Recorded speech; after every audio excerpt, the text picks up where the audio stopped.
Hi, ಎಲ್ಲರಿಗೂ ನಮಸ್ಕಾರ. ನನ್ನ ಚಾನಲ್ ಸ್ಕಂದ ಪ್ರಸಾದ್ಗೆ ಹಾಗೆ ಈ ನನ್ನ ಹೊಸ ವಿಡಿಯೋಗೆ ನಿಮ್ಮೆಲ್ಲರಿಗೂ ಸ್ವಾಗತ. ಸೊ ಇಲ್ಲಿ ನಾವು ನಮ್ದು 4th ಎಪಿಸೋಡ್ಗೆ ಬಂದಿದ್ದೀವಿ. ಮೋಸ್ಟ್ ಎಕ್ಸ್ಪೆಕ್ಟೆಡ್ ಕ್ವೆಶನ್ ಸೀರೀಸ್ ಅಲ್ಲಿ ಇದು ನಾವು ಫಿಸಿಕ್ಸ್ ಮಾಡ್ತಾ ಇರೋದು. ಇದರಲ್ಲಿ ನಾನು ತಗೊಂಡಿರೋ ಚಾಪ್ಟರ್ ಈ ಸತಿ ಆಪ್ಟಿಕ್ಸ್ 2 ತಗೊಂಡಿದ್ದೀನಿ, ರೇ ಮತ್ತೆ ವೇವ್ ಆಪ್ಟಿಕ್ಸ್. ಫಸ್ಟ್ ಪೇಜಲ್ಲಿ ಇರುವಂತ ಫಾರ್ಮುಲಾಸ್ ಅಷ್ಟುವೆ ರೇ ಆಪ್ಟಿಕ್ಸ್, ಹಾಗೆ ಸೆಕೆಂಡ್ ಪೇಜಲ್ಲಿ ಇರುವಂತ ಫಾರ್ಮುಲಾಸ್ ಅಷ್ಟುವೆ ವೇವ್ ಆಪ್ಟಿಕ್ಸ್. ಅಕಸ್ಮಾತ್ ನೀವೇನಾದ್ರು ಸ್ಕ್ರೀನ್ ಶಾಟ್ ತಗೋಬೇಕು ಅಂತಂದ್ರೆ ತಗೊಳ್ಬಹುದು, 2 ಸೆಕೆಂಡ್ಸ್ ಇಟ್ಟಿರ್ತೀನಿ.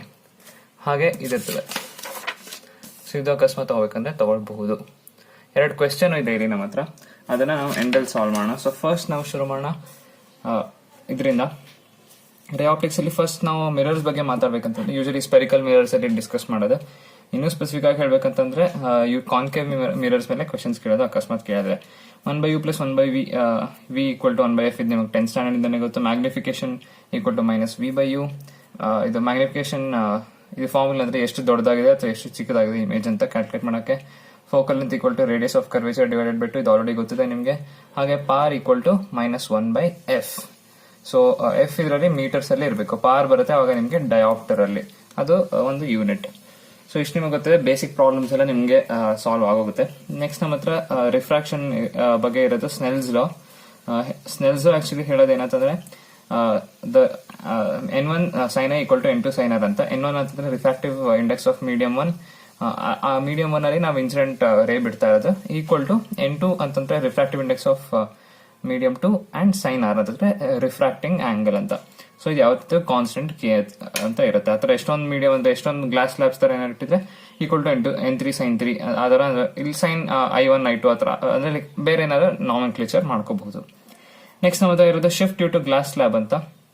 ಒಂದು ಗ್ಲಾಸ್ ಸ್ಲ್ಯಾಬ್ ಬಿಟ್ರೆ ಒರಿಜಿನಲ್ ರೇ ಎಷ್ಟು ಬರಬೇಕಿತ್ತು ಯಾವ ಆಂಗಲ್ ಅಲ್ಲಿ ರಿಫ್ರಾಕ್ಟ್ ಆಗಿ ಆ ತರ ಅಂದ್ರೆ ಲೈಕ್ ಈ ಶೇಪ್ ಅಲ್ಲಿ ಬಂದು ಆಮೇಲೆ ಮತ್ತೆ ರಿಫ್ರಾಕ್ಟ್ ಆಗಿ ಬೇರೆ ಏನೋ ಆಗುತ್ತೆ. ಸೊ ಫೈನಲ್ ಆಗಿ ನೀವು ಎಮರ್ಜೆಂಟ್ ರೇ ಆಂಗಲ್ ಕ್ಯಾಲ್ಕುಲೇಟ್ ಮಾಡಿದ್ರೆ ಹಿಂಗಿರುತ್ತೆ ಇನ್ಸಿಡೆಂಟ್ ರೇ. ಹಾಗೆ ಇದ್ರದ್ದು ಶಿಫ್ಟ್ ಈ ತರ ಇದೆ. ಸೊ ಪ್ಯಾರಲಲ್ ಎಷ್ಟು ಡಿಸ್ಟೆನ್ಸ್ ಬರುತ್ತೆ ಅದನ್ನ ಶಿಫ್ಟ್ ಅಂತ ಹೇಳ್ತಾರೆ. ಆ ಶಿಫ್ಟ್ ನ ಕ್ಯಾಲ್ಕುಲೇಟ್ ಮಾಡಕ್ಕೆ ಡೈರೆಕ್ಟ್ ಆಗಿ ಅಷ್ಟೊಂದೆಲ್ಲ ಮಾಡೋ ಬದಲು ಒಂದೇ ಸತಿಗೆ ಥಿಕ್ನೆಸ್ ಆಫ್ ಗ್ಲಾಸ್ ಸ್ಲ್ಯಾಬ್ ಗೊತ್ತಿದ್ರೆ ನಮಗೆ 1 - 1/μ ಅಂತಂದ್ರೆ refractive index of the glass slab ಎಷ್ಟು ಬೇಕಾದ್ರೂ ಇರ್ಬೋದು, ಅದು times the thickness of the glass slab. ಇಷ್ಟು ಹಾಕಿದ್ರೆ ಡೈರೆಕ್ಟ್ ಆಗಿ ಶಿಫ್ಟ್ ಎಷ್ಟು ಅಂತ ನಿಮಗೆ ಬಂದ್ಬಿಡುತ್ತೆ. Next refraction from spherical surface, ಇದರಿಂದಾನೆ ಎಷ್ಟೊಂದು ಫಾರ್ಮುಲಾ ಡಿರೈವೇಶನ್ ಆಗುತ್ತೆ. ಹಾಗೆ ಇದ್ರದ್ದು ಡಿರೈವೇಶನ್ ನಿಮಗೆ ಬೋರ್ಡ್ ಎಕ್ಸಾಮ್ ಅಲ್ಲಿ ಕೇಳಿರ್ತಾರೆ. ಬೋರ್ಡ್ ಎಕ್ಸಾಮ್ ಅಥವಾ ಆ ಸಿಲೆಬಸ್ ಅಲ್ಲಿ ನಿಮಗೆ ಇರುತ್ತೆ. n2/v - n1/u = n2 - n1/r. ಇದರಲ್ಲಿ r radius of curvature, n2 n1 ಇದು ಗೊತ್ತು ನಿಮಗೆ ಇನಿಷಿಯಲ್ ಮತ್ತೆ ಆಮೇಲೆ ಫೈನಲ್ ಯಾವ ಕಡೆ ರಿಫ್ರಾಕ್ಟ್ ಆಗ್ತಿದೆ ಅದರದ್ದು ರಿಫ್ರಾಕ್ಟಿವ್ ಇಂಡೆಕ್ಸ್. ವಿ ಮತ್ತೆ ಯು ಇಮೇಜ್ ಮತ್ತೆ ಇದು ಆಬ್ಜೆಕ್ಟ್ ಡಿಸ್ಟೆನ್ಸಸ್. ನೆಕ್ಸ್ಟ್ ಬರೀ ಲೆನ್ಸ್ ಬಗ್ಗೆ ಮಾತಾಡ್ಬೇಕಂದ್ರೆ ನಮ್ಗೆ ಸಿಗುತ್ತೆ 1/f = n2/n1 - 1 whole into 1/r1 - 1/r2. So ಇದು ಜನರಲ್. ಇದರಿಂದ ನಾವು ಬೇರೆ ಕೇಸಸ್ಗೆ ಬೇರೆ ಲೆನ್ಸಸ್ಗೆ ನಾವು ಇದರಿಂದ ಫಾರ್ಮುಲಾಸ್ ಡಿರೈವ್ ಮಾಡ್ತೀವಿ. ಇದು ಬೇಸಿಕ್. ಇದ್ರದ್ದು derivation I think board exam syllabus ಅಲ್ಲಿ ಇದೆ. ಹಾಗೆ ಇಲ್ಲಿ ಒಂದು ಡಿಫರೆನ್ಸ್ ಏನಂತಂದ್ರೆ ಸೇಮ್ ಇದೆ, 1/v - 1/u = 1/f ಅದೇ ತರ, ಬಟ್ ಪ್ಲಸ್ ಇರೋದು ಇಲ್ಲಿ ಮೈನಸ್ ಆಗಿದೆ. ಇದೆಲ್ಲ ನಿಮ್ಗೆ ಆಲ್ರೆಡಿ ಗೊತ್ತಿದೆ, ಇದೆಲ್ಲ ತುಂಬಾ ಮುಂಚೆಯಿಂದಾನೆ ನೀವು ಓದಿರ್ತೀರಾ. ಹಾಗೆ ಇಲ್ಲಿ ಮ್ಯಾಗ್ನಿಫಿಕೇಶನ್ v/u ಮತ್ತೆ ಪಾರ್ = +1/f. ಇಲ್ಲಿ -1/f because focal length usually ಮಿರರ್ಸ್ಗೆ ನೆಗೆಟಿವ್ ವ್ಯಾಲ್ಯೂ ಇರುತ್ತೆ, ಇದರಲ್ಲಿ ಪಾಸಿಟಿವ್ ವ್ಯಾಲ್ಯೂ. ಸೊ ಅದರಿಂದ 1/f. ಫೈನಲ್ ಆಗಿ ಪಾರ್ ನಮಗೆ ಪಾಸಿಟಿವ್ ವ್ಯಾಲ್ಯೂ ಬರಬೇಕು. Next 2 thin lenses if in contact ಅಂದ್ರೆ 2 ಸ್ಮಾಲ್ ಲೆನ್ಸ್ ನ ನೀವು ಕಾಂಟ್ಯಾಕ್ಟ್ ಇಟ್ಟರೆ ಟೋಟಲ್ ಅದರದ್ದು ಎಫೆಕ್ಟಿವ್ ಫೋಕಲ್ ಲೆಂತ್ ಏನಾಗುತ್ತೆ 1/f1 + 1/f2 = 1/f. ಎಫ್ ಅದರದ್ದು ಫೋಕಲ್ ಲೆಂತ್ ಟೋಟಲ್ ಇದರದ್ದು. ಸೊ ನೆಕ್ಸ್ಟ್ ನಮ್ಮ ಹತ್ರ ಬಂದಿರೋದು ಕ್ರಿಟಿಕಲ್ ಆಂಗಲ್, θc ಅಂತ ಕರೀತಾರೆ ಕ್ರಿಟಿಕಲ್ ಆಂಗಲ್ ನ. ಇದು ಟೋಟಲ್ ಇಂಟರ್ನಲ್ ರಿಫ್ಲೆಕ್ಷನ್ ಗೆ ಆಕ್ಚುಲಿ ಕ್ಯಾಲ್ಕುಲೇಟ್ ಮಾಡಕ್ಕೆ ಬೇಕಾಗುತ್ತೆ. ಸೊ ಅದು sine inverse of nr - nd. nr ಅಂತಂದ್ರೆ refractive index of rarer medium divided by refractive index of denser medium. So ಅಷ್ಟು ಆ ರೇಷಿಯೋ ಡಿವೈಡ್ ಮಾಡ್ಬಿಟ್ಟು ಸೈನ್ ಇನ್ವರ್ಸ್ ಅದನ್ನ ಮಾಡಿದ್ರೆ ನಿಮಗೆ ಸಿಗುತ್ತೆ. ಸೊ sin θc = nr/nd ಅಂತ ಬೇಕಾದ್ರೆ ನೀವು ಕ್ಯಾಲ್ಕುಲೇಟ್ ಮಾಡಬಹುದು. ಅಕಸ್ಮಾತ್ ರೇರರ್ ಮೀಡಿಯಂ ಅದು ಏರ್ ಆಗಿದ್ರೆ ಅಥವಾ ಇದನ್ನ ಸುಮ್ಮನೆ ಒಂದು ಮ್ಯೂ ಅಂತ ಕನ್ಸಿಡರ್ ಮಾಡ್ಬಿಟ್ಟು ಇದು ಏರ್ ಆಗಿದ್ರೆ sin inverse of sin inverse of 1/μ ಅಂತ ಫೈನಲ್ ಆಗಿ ಫಾರ್ಮುಲಾ ಬರುತ್ತೆ. ಇದ್ರ ಮೇಲೆ ಜಾಸ್ತಿ ಪ್ರಾಬ್ಲಮ್ಸ್ ಕೇಳ್ತಾರೆ, ಅದು ಇಲ್ಲೇ ಬರ್ದಿರೋದು. If nr = 1 and nd = μ. ಇದು ಯಾವುದೋ ಬೇರೆ ಮೀಡಿಯಂ ಇದು ಏರ್ ಆಗಿದ್ರೆ ಅಂತ ಕೇಸಲ್ಲಿ sin ಇನ್ವರ್ಸ್ ಆಫ್ 1/μ ಅಂತ ನಿಮಗೆ ಸಿಗುತ್ತೆ. ಇದು ತುಂಬಾ ಇಂಪಾರ್ಟೆಂಟ್. ಇದ್ರ ಮೇಲೆ ಕ್ವಶನ್ ಕೇಳ್ತಾರೆ. ಇಫ್ I > c ಅಂದ್ರೆ incident angle, if it is greater than critical angle then total internal reflection happens. ಏನಂತಂದ್ರೆ ಆ ಆಂಗಲ್ ಗಿಂತ ಜಾಸ್ತಿ ಆಂಗಲ್ ಅಲ್ಲಿ ಬಿಟ್ರೆ ಅದು ಇಲ್ಲ ಲೈಕ್ ಥೀಟಾ ಸಿ ಮೇಲೆ ಬಿಟ್ರೆ ಅದು ಸೇಮ್ ಗ್ಲಾಸ್ ಸ್ಲಾಬ್ ಸರ್ಫೇಸ್ ಏನಿದೆ ಅದಕ್ಕೆ ಪ್ಯಾರಲಲ್ ಆಗಿ ಹೊಟ್ಟೋಗುತ್ತೆ, ಟಚ್ ಆಗ್ಬಿಟ್ಟು. ಅಕಸ್ಮಾತ್ ಅದಕ್ಕಿಂತ ಜಾಸ್ತಿ ಇದ್ರೆ ಒಳಗಡೆನೆ ರಿಫ್ಲೆಕ್ಷನ್ ಆಗೋಗುತ್ತೆ ವಾಪಸ್ ಅದೇ ಮೀಡಿಯಂ ಅಲ್ಲಿ. ಅಂದ್ರೆ it behaves almost like a mirror ಅಂತ ಹೇಳ್ತಾ ಇರೋದು. ರಿಫ್ಲೆಕ್ಟಿಂಗ್ ಸರ್ಫೇಸ್ ತರ ಬಿಹೇವ್ ಆಗುತ್ತೆ. ಅಕಸ್ಮಾತ್ ಟೋಟಲ್ ಇಂಟರ್ನಲ್ ರಿಫ್ಲೆಕ್ಷನ್ ಬೇಡ ಅಂತಂದ್ರೆ ನೀವು ಥೀಟಾ ಸಿಗಿಂತ ಕಮ್ಮಿ ಆಂಗಲ್ ಅಲ್ಲಿ ನೀವು ಇನ್ಸಿಡೆಂಟ್ ಮಾಡಬೇಕು, ಅವಾಗ ರಿಫ್ರಾಕ್ಷನ್ ಆಗುತ್ತೆ. ಅಂದ್ರೆ ಗ್ಲಾಸ್ ಸ್ಲಾಬ್ ಒಳಗೆ ಹೋಗೋದು ಅಥವಾ ಏನಿದೆ ಅದ್ರೊಳಗೆ ಹೋಗೋದು ಆ ತರ. ಸೊ ಇದು ತುಂಬಾ ಇಂಪಾರ್ಟೆಂಟ್. ಇದ್ರ ಮೇಲೆ ಕ್ವಶನ್ ಅನ್ಸುತ್ತೆ ಕೇಳ್ಬಿಡ್ತಾರೆ. ನೆಕ್ಸ್ಟ್ ತುಂಬಾ ಇಂಪಾರ್ಟೆಂಟ್ ಇರೋದು ಇನ್ನೊಂದು ಏನಂತಂದ್ರೆ ಫಾರ್ ಪ್ರಿಸಮ್ಸ್, ಟ್ರಯಾಂಗ್ಯುಲರ್ ಪ್ರಿಸಮ್ಸ್ ಅಂತ ಅದ್ರ ಮೇಲೆ ಡಿಸ್ಕಷನ್ ಮಾಡ್ತಾರೆ. ಬೇಸಿಕ್ ಫಾರ್ಮುಲಾಸ್ ಏನಂತಂದ್ರೆ A = R1 + R2. R1 ಮತ್ತೆ R2 ಏನಂತಂದ್ರೆ ಒಳಗಡೆ ನೀವು ಬರೆದಾಗ ಐ ಥಿಂಕ್ ಇಲ್ಲೊಂದು ರಿಫ್ಲೆಕ್ಷನ್ ಅಂದ್ರೆ ರಿಫ್ರಾಕ್ಷನ್ ಆಗುತ್ತೆ, ಇಲ್ಲೊಂದು ಸ್ಮಾಲ್ ಆಂಗಲ್ ನೀವು ನಾರ್ಮಲ್ ಎರಡು ಕಡೆ ಹಾಕ್ಬಿಟ್ಟೋದ್ರಿಂದ ನೀವು R1 ಮತ್ತೆ R2 ಕ್ಯಾಲ್ಕುಲೇಟ್ ಮಾಡ್ತೀವಿ. ಎರಡು ಛೋಟ ಆಂಗಲ್ ಬರುತ್ತೆ, ಆ ಛೋಟ ಆಂಗಲ್ ಎರಡು ಆಡ್ ಮಾಡಿದ್ರೆ ಆಕ್ಚುಲಿ ನಿಮಗೆ ಫೈನಲ್ ಆಗಿ ಅಂದ್ರೆ ಈ ಆಂಗಲ್ ಪ್ಲಸ್ ಈ ಆಂಗಲ್ ಅಂದ್ರೆ ನಿಮ್ಗೆ ಅಲ್ಲಿ ನಿಮ್ ಬೇಸಿಕ್ ಟ್ರಯಾಂಗಲ್ ಪ್ರಾಪರ್ಟೀಸ್ ಯೂಸ್ ಮಾಡ್ಬಿಟ್ಟು ನಿಮ್ಗೆ ಆಂಗಲ್ ಆಫ್ ಪ್ರಿಸಮ್ ನಿಮ್ಗೆ ಸಿಗುತ್ತೆ. A ಅಂತಂದ್ರೆ ಕ್ಯಾಪಿಟಲ್ A ಅಂತಂದ್ರೆ ಆಂಗಲ್ ಆಫ್ ಪ್ರಿಸಮ್. ಹಾಗೆ ನಿಮ್ಗೆ ಡೆಲ್ಟಾ ಅಂತಂದ್ರೆ deviation angle ಬೇಕಂತಂದ್ರೆ I1 + I2 - A ಮಾಡಬೇಕು. I1 ಅಂತಂದ್ರೆ ಇನ್ಸಿಡೆಂಟ್ ಆಂಗಲ್ ಇಲ್ಲಿ ಬರುತ್ತೆ, ಇನ್ನೊಂದು I1 ಅಂತಂದ್ರೆ ಇಲ್ಲೊಂದು ಆಂಗಲ್ ಬರುತ್ತೆ. ಇಲ್ಲಿ ಈ ರೇ ರಿಫ್ರಾಕ್ಟ್ ಆಗಿರೋ ರೇ ಇಲ್ಲಿ ಬಂದು ಇನ್ಸಿಡೆಂಟ್ ಆಗುವಂತದ್ದು I2 ಅಂತ ಕರೀತಾರೆ. ಮೈನಸ್ ಟೋಟಲ್ ಆಂಗಲ್ ಇದು ಮಾಡಿದ್ರೆ ಆಂಗಲ್ ಆಫ್ ಪ್ರಿಸಮ್, ಅವಾಗ ನಿಮ್ಗೆ ಡಿವಿಯೇಷನ್ ಸಿಗುತ್ತೆ. ಇದರದೊಂದು ದೊಡ್ಡ ಫಾರ್ಮುಲಾ ಡೆರಿವೇಶನ್ ನಿಮ್ಗೆ ಬೋರ್ಡ್ ಎಕ್ಸಾಮ್ ಇದರಲ್ಲಿ ಇರುತ್ತೆ. Sine of A + DM delta M ಅಂತಂದ್ರೆ ಆಂಗಲ್ ಆಫ್ ಮಿನಿಮಮ್ ಡಿವಿಯೇಷನ್ ಅಂತ. ಇದು ಸಿಕ್ಕಾಪಟ್ಟೆ ಇಂಪಾರ್ಟೆಂಟ್. ಸುಮ್ನೆ ಇದ್ರ ಮೇಲೆ ಡೈರೆಕ್ಟ್ ಆಗಿ ಪ್ರಾಬ್ಲಮ್ಸ್ ಕೇಳ್ತಾನೆ ಇರ್ತಾರೆ, ಅವ್ರಿಗೆ ಬೇಜಾರಾಗಲ್ಲ ಕೇಳಿ ಬಟ್ ಆದ್ರೂ ಕೇಳ್ತಿರ್ತಾರೆ. Whole divided by sine of A/2. So usually ಎ ನಿಮ್ಗೆ ಅಂದ್ರೆ ಕ್ವಶನ್ ನಾನು ಮುಂದೆ ಕ್ವಶನ್ ತೋರಿಸ್ತೀನಿ ಅಂತ ತಗೊಂಡಿದ್ದೀನಿ. ಎ ನಿಮ್ಗೆ ಕ್ವಶನ್ ಅಲ್ಲಿ ಕೊಟ್ಟಿರ್ತಾರೆ ಅಥವಾ ಒಂದ್ಸತಿ ಕೇಳಕ್ ಕೊಡ್ತಾರೆ, ಅಥವಾ ಯೂಶಲಿ ಡೆಲ್ಟಾ ಮಿನಿಮಮ್ ಇದು ಒಂದ್ಸತಿ ಕೇಳ್ತಾರೆ, ಅಥವಾ ರಿಫ್ರಾಕ್ಟಿವ್ ಇಂಡೆಕ್ಸ್ ಕೊಟ್ಬಿಟ್ಟು ಬೇರೆದೆಲ್ಲ ಆ ತರ ಕಾಂಬಿನೇಷನ್ ಅಲ್ಲಿ ಮಾಡ್ತಾನೆ ಇರ್ತಾರೆ. ಒಂದೊಂದ್ ಇಯರ್ ಒಂದೊಂದ್ ತರ ಕೇಳ್ತಾರೆ. ಒಂದೊಂದ್ಸತಿ ಎ ಕೊಟ್ಬಿಟ್ಟು ಅಂದ್ರೆ ಎ ಮತ್ತೆ ಡೆಲ್ಟಾ ಕೊಟ್ಬಿಟ್ಟು ಇದು ಕೇಳ್ತಾರೆ, ಒಂದ್ಸತಿ ಇದು ಕೊಟ್ಬಿಟ್ಟು ಡೆಲ್ಟಾ ಮಿನಿಮಮ್ ಕೇಳ್ತಾರೆ.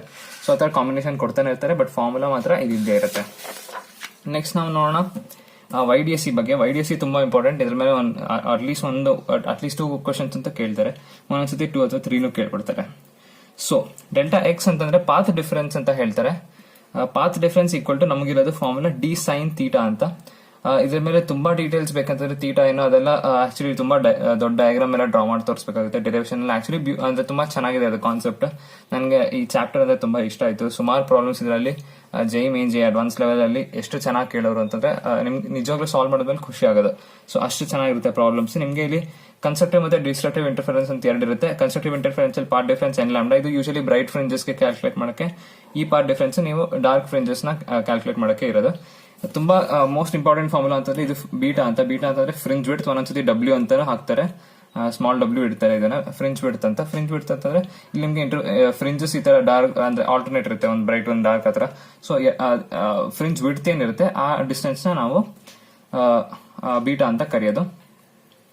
ನಿಮ್ಗೆ ಅಕಸ್ಮಾತ್ ಒಂದೊಂದ್ಸತಿ ಕ್ವಶನ್ ಕೇಳ್ತಾರೆ ಎಂತ್ ಅಂದ್ರೆ 5th ಬ್ರೈಟ್ ಫ್ರಿಂಜ್ ಅಂದ್ರೆ ಟೋಟಲ್ ಡಿಸ್ಟೆನ್ಸ್ ಎಷ್ಟು ಅಂತ. ಸೊ ಆ ಡಿಸ್ಟೆನ್ಸ್ ಬೇಕಂತಂದ್ರೆ yn ಅಂದ್ರೆ nth ಬ್ರೈಟ್ ಫ್ರಿಂಜ್ ಡಿಸ್ಟೆನ್ಸ್ ಎಷ್ಟು ಅಂತಂದ್ರೆ ಅಷ್ಟು ಬೀಟಾ ಅಂದ್ರೆ ಇದು d λ/d ನಿಮ್ಗೆ ಗೊತ್ತು ಫ್ರಿಂಜ್ ವಿಡ್ತ್ ಅಂತ. ಇಂಟು ನೀವು ಎಷ್ಟು ನಂಬರ್ ಕೇಳಿದ್ರೆ ಅದು ಮಲ್ಟಿಪ್ಲೈ ಮಾಡ್ಬಿಡಿ ಆಗೋಯ್ತು. ಸೊ ಅವಾಗ ನಿಮ್ಗೆ ಅಷ್ಟು ಡಿಸ್ಟೆನ್ಸ್ ಸಿಕ್ಬಿಡುತ್ತೆ. ಇನ್ನೇನು ಅದರಲ್ಲಿ ಜಾಸ್ತಿ ಕಷ್ಟದೇನಿಲ್ಲ. ಡಾರ್ಕ್ ಫ್ರಿಂಜಸ್ ನ ಕೇಳ್ತಾ ಇದಾರೆ ಅಂತಂದ್ರೆ part difference time d/d. So same ಅದೇನೆ, ಬಟ್ ಇಲ್ಲಿ ಬ್ರೈಟ್ ಫ್ರಿಂಜಸ್ ಪಾರ್ಟ್ ಡಿಫರೆನ್ಸ್ ಇಷ್ಟು, ಡಾರ್ಕ್ ಫ್ರಿಂಜಸ್ ಇಷ್ಟು. ಸೊ ಮಲ್ಟಿಪ್ಲೈ ಬೈ d λ/2 ಮಾಡಿದ್ರೆ ಆಗೋಯ್ತು. ಸೊ ಅವಾಗ ನಿಮಗೆ distance of the dark fringe ಬರುತ್ತೆ. ಇನ್ನೊಂದು ಇಂಟೆನ್ಸಿಟಿ ಆಫ್ ದಿ ಇಂಟರ್ಫರೆನ್ಸ್ ಏನಾಗುತ್ತೆ ಅದರದ್ದು ಇಂಟೆನ್ಸಿಟಿ ಇರುತ್ತೆ. ಒಂದೊಂದ್ಸತಿ ಜಾಸ್ತಿ ಬ್ರೈಟ್ ಇರುತ್ತೆ ಅಥವಾ ಕಮ್ಮಿ ಬ್ರೈಟ್ ಇರುತ್ತೆ. ಆತರ ಮ್ಯಾಕ್ಸಿಮಮ್ ಮಿನಿಮಮ್ ಅದರದ್ದು ಒಂದು ಅಂದ್ರೆ ಇದಿರುತ್ತೆ ಬೌಂಡೆಡ್ ವ್ಯಾಲ್ಯೂಸ್. ಅಂದ್ರೆ ಮ್ಯಾಕ್ಸಿಮಮ್ ಇಷ್ಟೇ ಆಗೋದು, ಮಿನಿಮಮ್ ಇಷ್ಟೇ ಆಗೋದು. ತುಂಬಾ ಬ್ರೈಟ್ ಆಗ್ತಾನೆ ಇರಲ್ಲ, ಅದು ಡಿಪೆಂಡ್ಸ್. ಅಂದ್ರೆ ಸುಮಾರು ಫ್ಯಾಕ್ಟರ್ಸ್ ಮೇಲೆ ಡಿಪೆಂಡ್ ಆಗುತ್ತೆ. ಅದು √(i1 + √(i2) divided by √(i1 - √(i2). ಇದು ಫಾರ್ಮುಲಾ. ಇದ್ರ ಮೇಲೆ ಬೇಕಾದಷ್ಟು ಪ್ರಾಬ್ಲಮ್ಸ್ ಆಕ್ಚುಲಿ ಕೇಳ್ತಾರೆ. ಹಾಗೆ ಇದರಲ್ಲಿ JEE ನಲ್ಲಿ ಇದು ತುಂಬಾ ಫೇಮಸ್ ಇದು. ಸೊ ಅಕಸ್ಮಾತ್ ಯಾರು JEE ಪ್ರಿಪೇರ್ ಆಗ್ತಿರೋರು ಇದ್ರೆ ಅಕಸ್ಮಾತ್, ಸೊ ನೀವು ಇದ್ರ ಮೇಲೆ ಜಾಸ್ತಿ ಪ್ರಾಬ್ಲಮ್ಸ್ ಫೋಕಸ್ ಮಾಡಿ. ಸೇಮ್ ಇದನ್ನ ಕನ್ವರ್ಟ್ ಅಂದ್ರೆ ಇದು ಕನ್ವರ್ಷನ್ ಇದೆ ಆಂಪ್ಲಿಟ್ಯೂಡ್ಗೆ a1 + a2 divided by a1 - a2 whole square ಅಂತ ರಿಲೇಷನ್ ಇದೆ. ಅಂದ್ರೆ I ಡಿಪೆಂಡ್ಸ್ ಆನ್ a² ಅಂತ ರಿಲೇಷನ್ ಇದೆ. ಸೊ ಇಷ್ಟು ನಮಗೆ ಬೇಸಿಕ್ ರಿವಿಷನ್. ಇಷ್ಟು ಫಾರ್ಮುಲಾಸ್ ಅಲ್ಲಿ ನಿಮಗೆ ಯೂಶಲಿ ಪ್ರಾಬ್ಲಮ್ಸ್ ಕೇಳಿದ್ರೆ ಜಾಸ್ತಿ ಏನು ಅಂದ್ರೆ ಕಷ್ಟ ಅದೆಲ್ಲ ಏನು ಕೇಳಲ್ಲ ಆಪ್ಟಿಕ್ಸ್ ಅಲ್ಲಿ. ಇಷ್ಟು ಫಾರ್ಮುಲಾಸ್ ನಿಮಗೆ ತಲೆನಲ್ಲಿದ್ರೆ ಬೇಕಾದಷ್ಟು. ಸೊ 2 ಕ್ವಶನ್ ಇದೆ. ಒಂದು ನಾನು ಸಾಲ್ವ್ ಮಾಡಿ ತೋರಿಸ್ತೀನಿ, ಇನ್ನೊಂದು ನನಗೆ ಆನ್ಸರ್ ನೀವು ಹೇಳಬೇಕು. ಇದು ray of light suffers minimum deviation and incident angle is of reflective and ಇದು ಪ್ರಿಸಮ್ ಬಗ್ಗೆ ಕೇಳ್ತಾ ಇದ್ದಾರೆ. ಪ್ರಿಸಮ್ ಅಂತ ಇಲ್ಲಿ ಕೊಟ್ಟಿದ್ದಾರೆ ನಿಮಗೆ n = √2 angle of delta m ಕೇಳ್ತಾ ಇರೋದು ನಿಮಗೆ ಕೊಟ್ಟಿದ್ದಾರೆ. ಈಕ್ವಲಾಟ್ರಲ್ ಪ್ರಿಸಮ್ ಅಂತ EQ ಅದನ್ನ ಶಾರ್ಟ್ ಫಾರ್ಮ್ ಬರ್ತಿದೆ. ಈಕ್ವಲಾಟ್ರಲ್ ಪ್ರಿಸಮ್ ಅಂದ್ರೆ angle of deviation angle of prism 60 degree ಆಗುತ್ತೆ. ನೀವೇನ್ ಕಂಡುಹಿಡಬೇಕು, ಇದು ಕಂಡುಹಿಡಬೇಕು ಡೆಲ್ಟಾ ಎಮ್ ಕಂಡುಹಿಡಬೇಕು. ಸೇಮ್ ಫಾರ್ಮುಲಾ ನಾನು ತೋರಿಸಿರೋದ್ರೆ ನೀವು ಅಪ್ಲೈ ಮಾಡಿಬಿಟ್ಟು ನನಗೆ ಆನ್ಸರ್ ಹೇಳಿ. ಇದೊಂದು ನಾನು ಎಕ್ಸ್ಪ್ಲೈನ್ ಮಾಡ್ತೀನಿ. Second question, if in YDSC if yellow light is replace with blue light the fringes become. ಇಂಥ ಕ್ವಶನ್ಸ್ ಎಲ್ಲ ಸುಮಾರು ಜನ ಅಂತಾರೆ ಇಗ್ನೋರ್ ಮಾಡ್ತಾರೆ. ಯಾಕೆ ಇಗ್ನೋರ್ ಮಾಡ್ತಾರೆ ಅಂತ ನನ್ಗೆ ಅರ್ಥ ಆಗಲ್ಲ. ಪ್ರಾಬ್ಲಿ ಅವ್ರ ಮೈಂಡಲ್ಲಿ ಏನಿರುತ್ತೆ ಅಂತಂದ್ರೆ, ಈ ತರ ಯಾವ yellow light blue light replace ಮಾಡಿದ್ರೆ ನಮ್ಗೆ ಏನಾಗಬೇಕು ನಮ್ಗೆ ಗೊತ್ತಿಲ್ಲ, ಏನೋ ಒಂದು ಗೆಸ್ ಮಾಡೋಣ. ಸೊ ಆ ತರ ಮೆಂಟಾಲಿಟಿ ಇರೋರು ಸುಮಾರು ಜನ ಇರ್ತೀರ. ಸ್ವಲ್ಪ ಯೋಚನೆ ಮಾಡಿ. ಇದು ಆಕ್ಚುಲಿ ಬೇಸಿಕ್ಸ್, ಅಂದ್ರೆ 6ನೇ ಕ್ಲಾಸ್ ನಾಲೆಜ್ ಇರೋರು ಬೇಕಾದ್ರೆ ಅಕಸ್ಮಾತ್ ಸ್ವಲ್ಪ ಗೊತ್ತಿದ್ರೆ ಇದ್ರದ್ದು ಆನ್ಸರ್ ಹೇಳ್ಬಿಡ್ತಾರೆ. ಯಾಕೆ ಅಂತಂದ್ರೆ ನಿಮ್ಗೆ ಗೊತ್ತು ಯೆಲ್ಲೋ ಲೈಟ್ ಇದ್ದು ವೇವ್ ಲೆಂತ್ ಬ್ಲೂ ಲೈಟ್ಗಿಂತ ಜಾಸ್ತಿ ಅಂತ. ನಿಮ್ಗೆ ಯಾಕೆ ಗೊತ್ತು, ಹೆಂಗ್ ಗೊತ್ತು ನಿಮ್ಗೆ? ನೀವು ಬೇಸಿಕ್ ಇದು ನೋಡಿರ್ತೀರ, ವಿಬ್ಗ್ಯೋರ್ ಅಲ್ಲಿ ನೋಡಿ, ವಿಬ್ಗ್ಯೋರ್. ಸೊ ಇದು ಇಲ್ಲಿ ಬ್ಲೂ ಇದೆ, ಇಲ್ಲಿ ಯೆಲ್ಲೋ ಇದೆ. ಬ್ಲೂ ಲೈಟ್ ಇದು ವೇವ್ ಲೆಂತ್ ಇದು ಯೆಲ್ಲೋಗಿಂತ ಕಮ್ಮಿ. ಸೊ ಇದು ವೇವ್ ಲೆಂತ್ ಆರ್ಡರ್ ಅಲ್ಲಿ ಇದೆ. ನಿಮ್ಗೆ ಅಷ್ಟು ನೆನಪಾಗ್ತಿಲ್ಲ ಅಂತಂದ್ರೆ ಬೇಸಿಕ್ ಒಂದು ರಿಯಲ್ ಲೈಫ್ ಎಕ್ಸಾಂಪಲ್ ನೀವು ಯೋಚನೆ ಮಾಡಿ. ಯಾಕೆ ಟ್ರಾಫಿಕ್ ಲೈಟ್ಸ್ ಅಲ್ಲಿ ರೆಡ್ ಲೈಟ್ ನ ಅಂದ್ರೆ ಬ್ಲೂ ಯಾಕೆ ಯೂಸ್ ಮಾಡಲ್ಲ ಟ್ರಾಫಿಕ್ ಲೈಟ್ಸ್ ಅಲ್ಲಿ? ರೆಡ್ ಯಾಕೆ ಯೂಸ್ ಮಾಡ್ತಾರೆ, ಯೆಲ್ಲೋ ಯಾಕೆ ಯೂಸ್ ಮಾಡ್ತಾರೆ? ಯಾಕೆ ಅಂತಂದ್ರೆ red has the maximum wave length. ಅಂದ್ರೆ ವೇವ್ ಲೆಂತ್ ಎಷ್ಟು ಜಾಸ್ತಿ ಇರುತ್ತೆ ಅಷ್ಟು ದೂರ ತನಕ ನಿಮ್ಗೆ ಕಾಣುತ್ತೆ. ಅದು ಬೇಗ ಇದು ಸ್ಕ್ಯಾಟರ್ ಆಗಲ್ಲ ರೆಡ್ ಲೈಟ್ ಅಂತ. ಬಿಕಾಸ್ ಫಾಗ್ ಎಲ್ಲ ಇದ್ರೆ ಬೆಳಗ್ಗೆ ಹೊತ್ತು ಆ ಟೈಮಲ್ಲೂ ಕಾಣಿಸ್ಬೇಕಂತಂದ್ರೆ ರೆಡ್ ಚೆನ್ನಾಗಿ ಕಾಣುತ್ತೆ, ಬಟ್ ಬ್ಲೂ ಸ್ಕ್ಯಾಟರ್ ಆಗುತ್ತೆ ಬಿಕಾಸ್ ಅದ್ರದ್ದು ವೇವ್ ಲೆಂತ್ ಕಮ್ಮಿ. ಸೊ ರೆಡ್ ಜಾಸ್ತಿ ಇದ್ಮೇಲೆ ವೈನು ನೋಡಿ, ಸ್ಪೆಕ್ಟ್ರಮ್ ಅಲ್ಲಿ ವೈ ರೆಡ್ ಹತ್ರನೇ ಇರೋದು. ಸೊ ನಿಮ್ಗೆ ಅಷ್ಟರಲ್ಲಾರು ನಿಮ್ಗೆ ಅರ್ಥ ಆಗಬೇಕು ವೈದು ವೇವ್ ಲೆಂತ್ ಜಾಸ್ತಿ ಅಂತ. ಸೊ ನಿಮಗೆ ಗೊತ್ತು ನಿಮ್ಗೆ ಫ್ರಿಂಜ್ ವಿಡ್ತ್ ಏನ್ ಗೊತ್ತು, beta equal to D lambda by D ಅಂತ ಗೊತ್ತು. So fringe width is directly proportional to lambda ಅಂತ ಗೊತ್ತು. ಏನ್ ಕೇಳ್ತಿರೋ the fringes become darker brighter narrower wider. Darker brighter ಬಗ್ಗೆ ನಮ್ಗೇನು ಫಾರ್ಮುಲಾಸ್ ಇಲ್ಲ, ಇದ್ದಿದ್ರೆ ನಾನು ಡಿಸ್ಕಸ್ ಮಾಡ್ತಿದ್ದೆ. ನ್ಯಾರೋವರ್ ಮತ್ತೆ ವೈಡರ್ಗೆ ನಮಗೆ ಫ್ರಿಂಜ್ ವಿಡ್ತ್ ಫಾರ್ಮುಲಾ ಗೊತ್ತು. ಸೊ ಲ್ಯಾಂಬ್ಡಾ ಅಕಸ್ಮಾತ್ ಮುಂಚೆ ಎಲ್ಲೋ ಇತ್ತು, ಎಲ್ಲೋನ ನಾವು ಬ್ಲೂ ಇಂದ ರಿಪ್ಲೇಸ್ ಮಾಡಿದ್ರೆ ಏನಾಯ್ತು, ಲ್ಯಾಂಬ್ಡಾ ಕಮ್ಮಿ ಆಗುತ್ತೆ. ಲ್ಯಾಂಬ್ಡಾ ಕಮ್ಮಿ ಆದ್ರೆ ಬೀಟಾ ಏನಾಗುತ್ತೆ, ಕಮ್ಮಿ ಆಗುತ್ತೆ. ಸೊ ನ್ಯಾರೋವರ್ ಅಷ್ಟೇ, ಇನ್ನೇನು ಇಲ್ಲ. ಬೀಟಾ ಕಮ್ಮಿ ಆಯ್ತು ಅಂದ್ರೆ ಫ್ರಿಂಜ್ ಚಿಕ್ಕದಾಯ್ತು ಅಂದ್ರೆ ನ್ಯಾರೋವರ್ ಆಯ್ತು ಅಷ್ಟೇ, ಇನ್ನೇನು ಇಲ್ಲ. ಈ ತರ ನೀವು ಸ್ವಲ್ಪ ಕಾಮನ್ ಸೆನ್ಸ್ ಯೂಸ್ ಮಾಡಿ ಸಾಲ್ವ್ ಮಾಡಿದ್ರೆ ಎಲ್ಲ ಮುಗ್ದೋಗುತ್ತೆ. ಥ್ಯಾಂಕ್ ಯು ವಿಡಿಯೋ ನೋಡಿದ್ದಕ್ಕೆ ತುಂಬಾ thanks. All the best and see you.